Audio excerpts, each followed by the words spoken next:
Hey YouTube, God bless you this morning. Prayerfully this video finds you well. Listen real quickly. You saw the title. You threw the rock, but you hid your hand. What's going on with that? Y'all, there's a lot of that going on in the world today. It's going on in these streets. It's going on in our churches. It goes on our job. It goes on in our families and our relationships. We really have to watch and be careful and ask God to give us discernment about the people who are around us. Because many of them are throwing rocks and hiding their hands. Yes, many of them are causing a lot of the confusion and the chaos, but they're in the background watching it play out. But they're the root cause of it. Let's get into it now. That's a Spanish idiom. It's a Spanish saying that means someone fails to take responsibility and own up to something that they are responsible for. Yeah, they don't want to take accountability for their actions, so to speak. They always starting, they always causing the confusion, but you'll never find out who they are because they're in the background. You know, whether it's using somebody else for a puppet, using somebody else to go before them and fight battles, or causing confusion and allowing supposedly their friend to get crucified and get slandered, but they don't come to their rescue or take responsibility. That's what it means when it says persons throwing rocks and hiding their hands. And it didn't just only start today or in this era, in our time.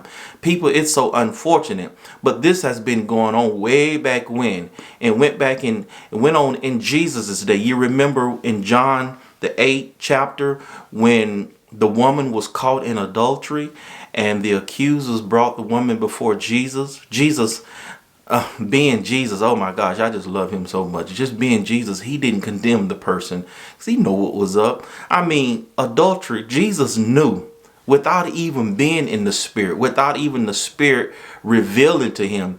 I'm sure he knew it takes two people to be in adulterous relationship. Any type of sexual activity, it takes two people, right? You know what I mean? Two people. It's adultery. It involves two people. So Jesus, knowing that, he writes on the ground, because that was a situation where someone threw a rock but hid their hand. Where were the men? And I knew back then in the customs they were harsher on women than men. But friend, what's good for the goose is good for the gander, wouldn't you think? It takes two to tangle. Where are the men? They were involved too. But no, they were behind the scenes. They didn't want to come forth. They wanted the woman to be stoned. They wanted the woman to be crucified. And that's how it is today. We have people out there being stoned, proverbially, being crucified, because of our decision, because of our mess. We're the one who started it. We're the one who keeps the confusion going behind the scenes, but somebody else has to pay for it. Oh, friend. Ooh, and it's so unfortunate. That person is a coward person. That person is a deceptive person, and I don't even want them around me. I don't know about you. I don't want to be around that type of person, because eventually that person gonna put me out there and cause me to be crucified. So we got to be careful. Here's an example. I remember on my job, we have what we call a playbook or a process document. So we service clients, okay? And each client has his own set of rules and criteria that we go by to provide a service for them, right? So to make a long story short, one of my people made a decision and submitted it to the client, and the client wasn't satisfied. The client was mad, made a big to-do. I mean, even called back, contacted, our director, our VP, and it cost them, I don't know, several thousands of dollars. And they were going to call the person in who made the decision, the person who worked for me, right? He was going to get in trouble for it. And when they called him in, he said he simply went by the playbook.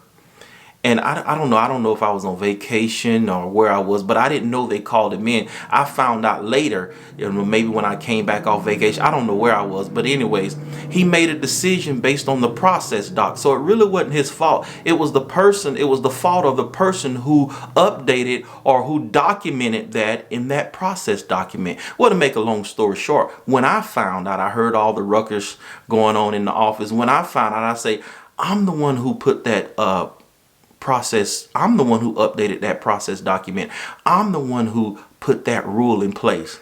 So what I did, I took the heat off him to put it on me, because I didn't want my employee going out there, because I stick with my people, because they stick with me, right? It was not his fault. He went by the playbook. That was my fault. I updated it. And of course, it went further. The reason why I updated, because the client actually told me to update it. And I had an email showing me the client said to put this rule in the process documented. Well, that person that worked with the client was no longer with the company. So that's why the client didn't know what was going on. Because when I first heard of it, I'm like, well, the right hand doesn't know what the left hand is doing. They're the one who told me to put the rule in the process document. Well, come to find out, that person no longer worked there, and they didn't know why I did that. The rule actually had changed or something, or it wasn't the right rule, but that person no longer worked there anymore. But you see how I took the heat off of my employee? I mean, we eventually got down to the bottom line. It wasn't my employee's fault. It wasn't even my fault. It was actually the client's fault.